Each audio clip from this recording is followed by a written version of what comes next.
how did you meet Chuck? Is he a slow Yeah. guy? What? Is he a slow guy? San Luis Obispo? He's a Santa Barbara guy that was living in SLO because he was going to Cal Poly.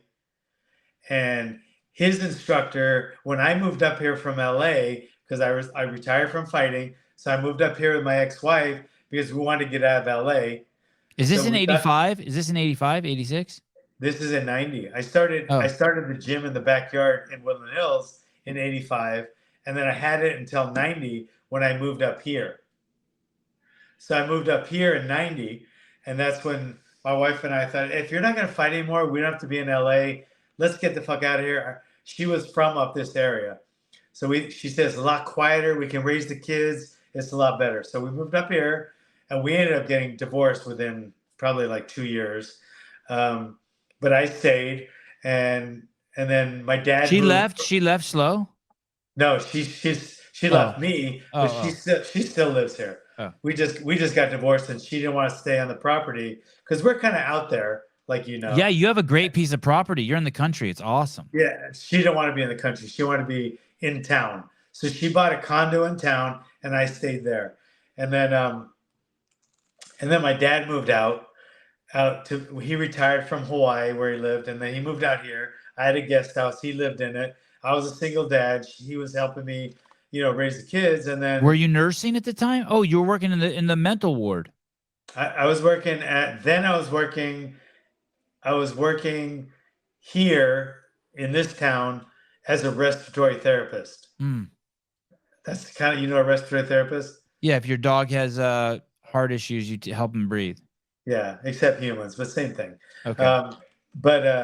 So then I get a call from some guy, and he said, I heard you move into, and when I moved here in 90, I built a gym in the backyard. It's 800 square feet, and it's the gym, the one up top, right? Not the cage, but so I start training, and then, next thing I know, somebody else is training with me, and then now I have like 20 people training in my backyard.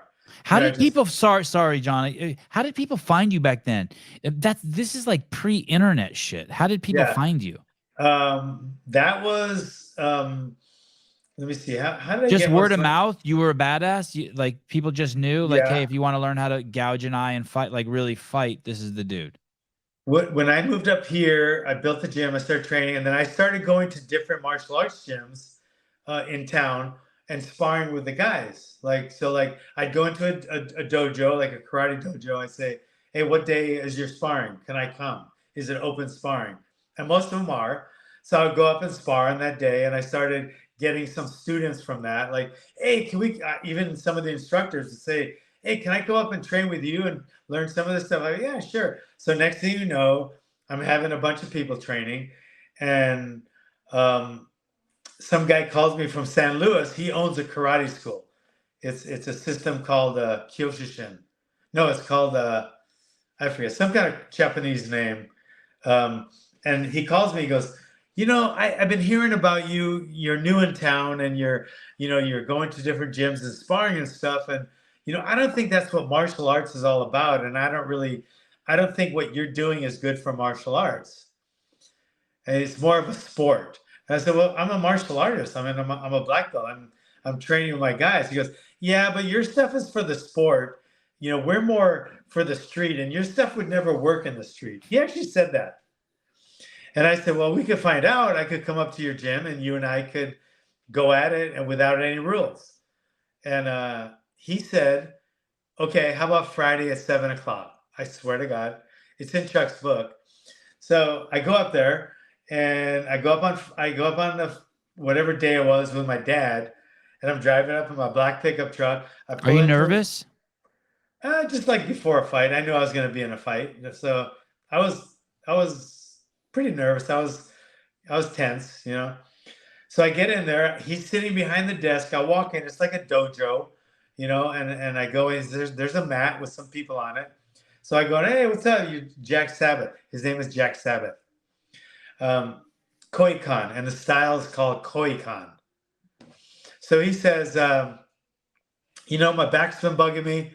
And I said, well, that's no problem. We can do it another day. He goes, no, actually, you could go with one of my students. And it was Chuck. So he points. Holy shit! So he points, and it's Chuck. And I was like, and the first thing I told my dad was like, who has a mohawk these days? So right. So I said, okay, so I'm gonna spar. So I'm not going with you. I'm going with him. And he goes, yeah. I go, same thing, no rules, right? He goes, yep. I go, okay. What year is this? 92, maybe 93, 92, I think. Fuck, I graduated high school in 90. This is what a fucking story. So I go up and then so he introduced me to Chuck. We shake hands, and I was like, all right.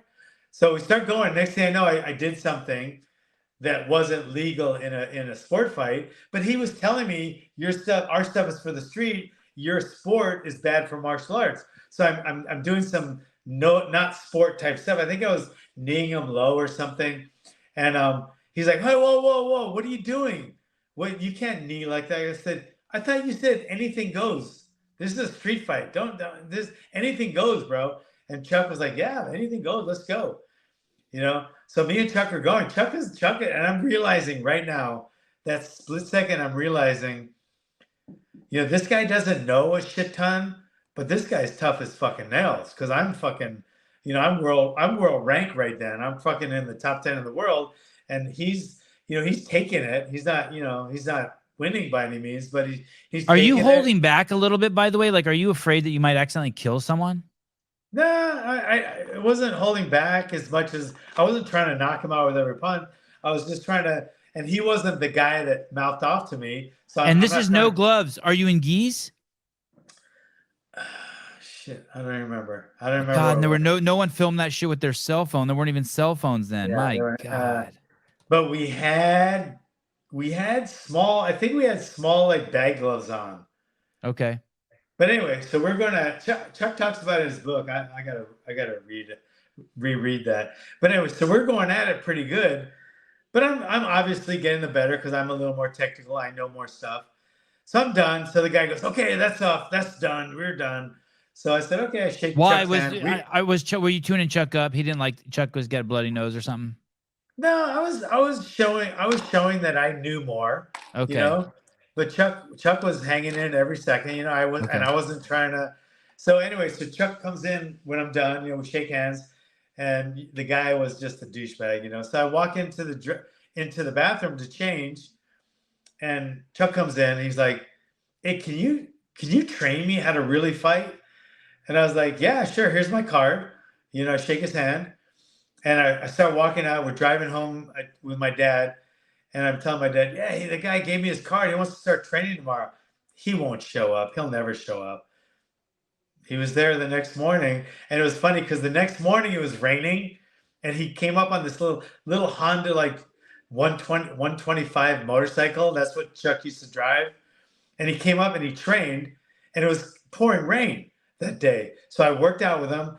And I said, you know what, bro? Take my truck. You can borrow my truck today because I don't work tonight. Just bring it back tomorrow morning. Because I worked the PM shift, which was like 3 to 11. And we were training at like 10 in the morning. So I was like, you know what? I don't work tonight. Take my car. Just bring it home bring it back in the morning, okay? And you can drive your motorcycle home.